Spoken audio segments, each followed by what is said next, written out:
So today I have with me a special guest who will be speaking about his thoughts and experience with smart whips.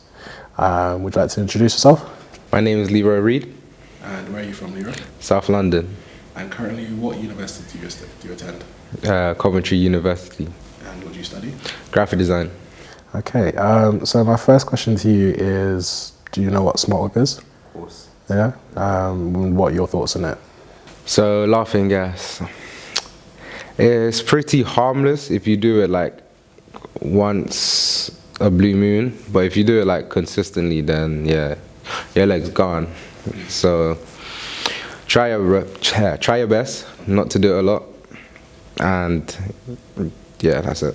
And what's your experience with it like? It's just a little 30-second buzz, nothing too bad.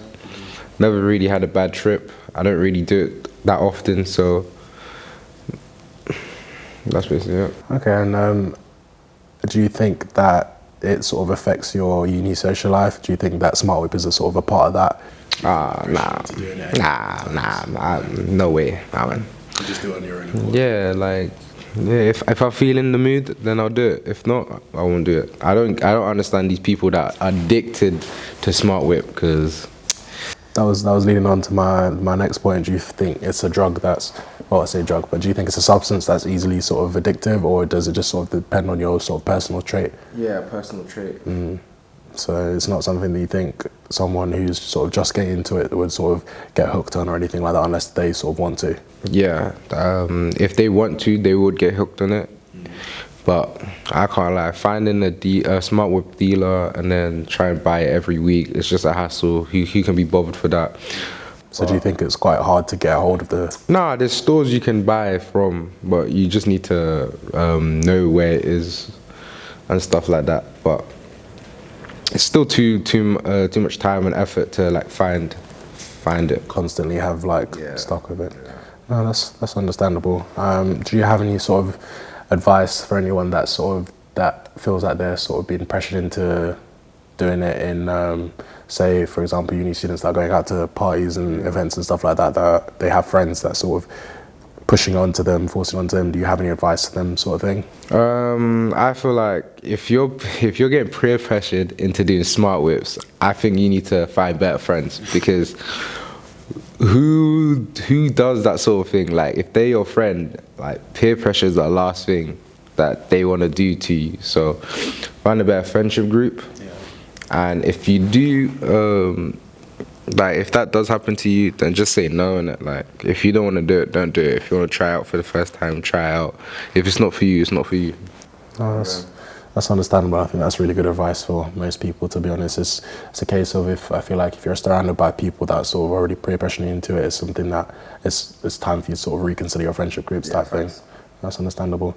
And are you aware of like the physical effects of it in terms of long-term drawbacks? For example, there was a case where a lady, I think she was taking it for constantly 3 days straight, completely paralyzed from the legs down. Legs gone. Yeah. So are you aware of stuff like that? Yeah, of course. Like, with every drug, there comes like a risk in it to it. So just like know your limit.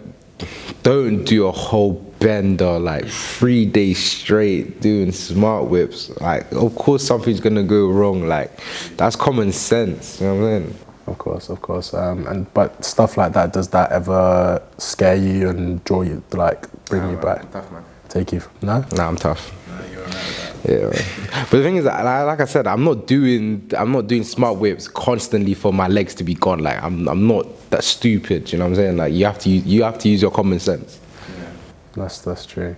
And what's your thought about like certain student accommodations have sort of banned it? I know obviously you live in Infinity, and if you were to go downstairs in the Infinity, where is it, the cycle storage? Yeah. It's cases and cases of them just piled up.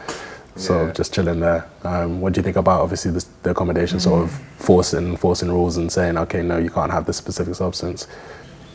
Look, like, is that like, do you think that's a bad thing, or do you think they should? Nah, it's a good thing. It's a good thing, because like, you don't want people to be doing that. Like, it's kind of loud. Like, obviously there's no smell, but flipping.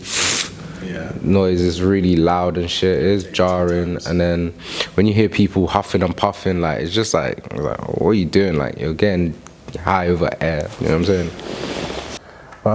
To be honest, that's all the questions I have for you today on the subject.